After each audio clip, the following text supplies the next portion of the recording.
வணக்கம், இது நம்ம ஆர்ஜி ஃபேமிலி கிச்சன். இன்றைக்கி நம்ம சேனலில் சூப்பர் டேஸ்டியான பள்ளிப்பாளையம் சிக்கன் ரெசிபி, அதுவும் கொஞ்சம் டிஃப்ரெண்ட்டாக தேங்காய் பால்லாம் ஆட் பண்ணி நம்ம பண்ணியிருக்கோம். இந்த ரெசிபியை நீங்கள் ட்ரை பண்ணி பாருங்கள், இதோட டேஸ்ட்டு அவ்வளோ அட்டகாசமாக இருக்கும்.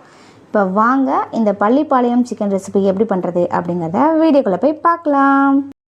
பள்ளிப்பாளையம் சிக்கன் பண்ணுறதுக்கு நான் வந்து ஒரு 1/2 கிலோ அளவு நாட்டுக்கோழி எடுத்திருக்கேன். நாட்டுக்கோழியை க்ளீன் பண்ணி எடுத்து வச்சுருக்கேன். மஞ்சத்தூள் உப்புலாம் போட்டு வாஷ் பண்ணி எடுத்து வச்சுருக்கேன்.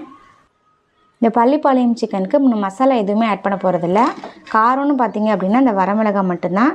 இந்த வரமிளகாயில் தோலெல்லாம், அதாவது உள்ளே விதை இருக்க பாருங்கள், அதை ரிமூவ் பண்ணிவிட்டு சின்ன சின்னதாக கட் பண்ணி எடுத்து வச்சுருக்கேன். பாருங்கள், உள்ளே வந்து விதை எதுவுமே இருக்கக்கூடாது. விதை இருந்துச்சு அப்படின்னா இந்த சிக்கன் சாப்பிட்றதுக்கு ரொம்ப காரமாக இருக்கும். விதையெல்லாம் ரிமூவ் பண்ணிட்டீங்க அப்படின்னா மைல்டான காரத்தில் சாப்பிட்றதுக்கு நல்லா டேஸ்டியாக இருக்கும். ஒரு 4 பல்லு பூண்டை பொடியாக நறுக்கி எடுத்து வச்சுருக்கேன். 15லேருந்து ஒரு 20 சின்ன வெங்காயம். அதையும் வந்து பார்த்திங்க அப்படின்னா ரொம்ப பொடியாக நறுக்காமல் இந்த மாதிரி 2ஆக கட் பண்ணி வச்சுக்கோங்க. இந்த மாதிரி 2ஆக கட் பண்ணி வச்சுக்கோங்க. இப்போ வாங்க எப்படி பண்ணுறதுன்னு பார்க்கலாம். பள்ளிப்பாளையம் சிக்கன் வந்து தேங்காய் எண்ணெய் யூஸ் பண்ணி பண்ணால் ரொம்ப டேஸ்ட்டாக இருக்கும். நான் இந்த தடவை நல்லெண்ணெய் யூஸ் பண்ணி பண்ண போகிறேன். அதுக்காக ஒரு 3 டேபிள் ஸ்பூன் அளவு நல்லெண்ணெய் ஆட் பண்ணிக்கோங்க. வச்சு இப்போ கொஞ்சமாக சீரகம் சேர்த்துக்கலாம். கூடவே நம்ம கட் பண்ணி வச்சுருந்தா வரமிளகாய் ஆட் பண்ணிக்கலாம்.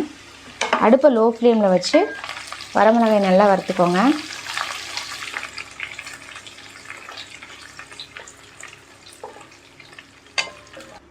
வரமிளகாய் பொரிஞ்சதுக்கப்புறம் நம்ம பொடியை நறுக்கி வச்சுருக்க பூண்டு ஆட் பண்ணிக்கலாம். இந்த பூண்டு வந்து நல்ல ஒரு ஃப்ளேவராகவும் நல்ல ஒரு டேஸ்ட்டும் கொடுக்கும். நம்ம இஞ்சி பூண்டு பேஸ்ட்டும் ஆட் பண்ணுவோம். கொஞ்சம் நறுக்கின பூண்டு ஆட் பண்ணோம் அப்படின்னா அது வந்து நல்லா சாப்பிட்றதுக்கு நல்லா டேஸ்டியாக இருக்கும். ஸோ அதுக்காக தான் ஆட் பண்ணியிருக்கு. பூண்டு நல்லா பொரிஞ்சதுக்கப்புறம் நம்ம கட் பண்ணி வச்சுருந்த வெங்காயத்தை ஆட் பண்ணிக்கலாம். வெங்காயம் வந்து நல்லா பொன்னிறமாக வதங்கி வர அளவு நல்லா வதக்கிக்கலாம். இதில் இருக்க வரமிளகாயும் காரமாக இருக்காது, சாப்பிட்றதுக்கு நல்ல டேஸ்டியாக இருக்குங்க. இதில் நம்ம ஆட் பண்ண எந்த இன்க்ரீடியண்ட்டுமே நம்ம தூக்கி போட மாட்டோம். ஸோ குழந்தைங்கள்லாம் கூட விரும்பி சாப்பிடுவாங்க. மைல்டான காரத்தில் சாப்பிட்றதுக்கு நல்ல டேஸ்டியாக இருக்கும். வெங்காயத்தை நல்லா பொன்னிறமாக வதக்கிக்கலாம். ஆட் பண்ண சின்ன வெங்காயம் வந்து நல்லாவே வதங்கிடுச்சு. இந்த பள்ளிப்பாளையம் சிக்கன் ரெசிபி கண்டிப்பாக சின்ன வெங்காயம் தான் ஆட் பண்ணணும், அதுதான் நல்ல ஒரு டேஸ்ட்டு கொடுக்கும். இப்போ இது கூட 1 டேபிள் ஸ்பூன் அளவு இஞ்சி பூண்டு ஆட் பண்ணிக்கலாம். ஏன்னா நான் 1/2 kg சிக்கன் தான் எடுத்திருக்கேன். அதுக்காக 1 டேபிள் ஸ்பூன் அளவு இஞ்சி பூண்டு பேஸ்ட்டு. இஞ்சி பூண்டு பேஸ்ட்டு ஆட் பண்ணதுக்கப்புறம் அதை ஒரு நிமிஷம் நல்லா கிளறி விட்டுட்டு சிக்கன் ஆட் பண்ணிக்கலாம். இப்போது நம்ம க்ளீன் பண்ணி வச்சுருக்க நாட்டுக்கோழியை சேர்த்துக்கலாம். இதை வந்து குக்கரில் போட்டு நான் பாயிலாம் பண்ணலைங்க. இது கூடவே சேர்த்து தான் நம்ம வந்து பாயில் பண்ணி எடுத்துக்க போகிறோம். அந்த மாதிரி பாயில் பண்ணும்போது சிக்கனில் அந்த மசாலாலாம் நல்லா இறங்கிடும். அதனால இந்த மாதிரி பாயில் பண்ணிங்கன்னா நல்ல ஒரு டேஸ்ட்டு கொடுக்கும். சிக்கனுக்கு தேவையான அளவு கல் உப்பு சேர்த்துக்கலாம். ஒரு 1/4 ஸ்பூன் அளவு மட்டும் மஞ்சள்தூள் ஆட் பண்ணிக்கலாம்.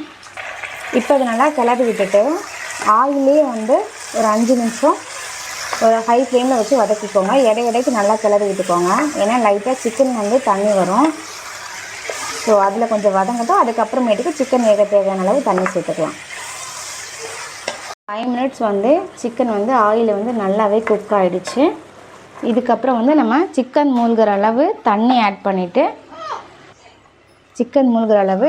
தண்ணி சேர்த்துட்டு இதை வந்து நல்லா பாயில் பண்ணிக்கணும். மீடியம் ஃப்ளேமில் வச்சுட்டு 20லேருந்து 25 நிமிஷம் வந்து இந்த சிக்கனை வந்து நல்லா வேக வைக்கணும். நாட்டுக்கோழி நல்லா வெந்ததுக்கப்புறம் தாங்க நம்ம வந்து தேங்காய் வந்து ஆட் பண்ண போகிறோம். இப்போ வந்து ஒரு 25 நிமிஷம் நல்லா பாயில் பண்ணிக்கலாம்.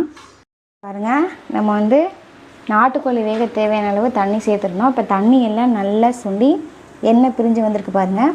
இந்த ஸ்டேஜில் இதை வந்து டேஸ்ட் பண்ணி பாருங்கள். சிக்கன் வந்து நல்லா வெந்திருந்துச்சு அப்படின்னா நம்ம அதுக்கப்புறம் தேங்காய் சேர்த்துக்கலாம். எனக்கு வந்து சிக்கன் வந்து நல்லா வெந்திருந்துச்சு.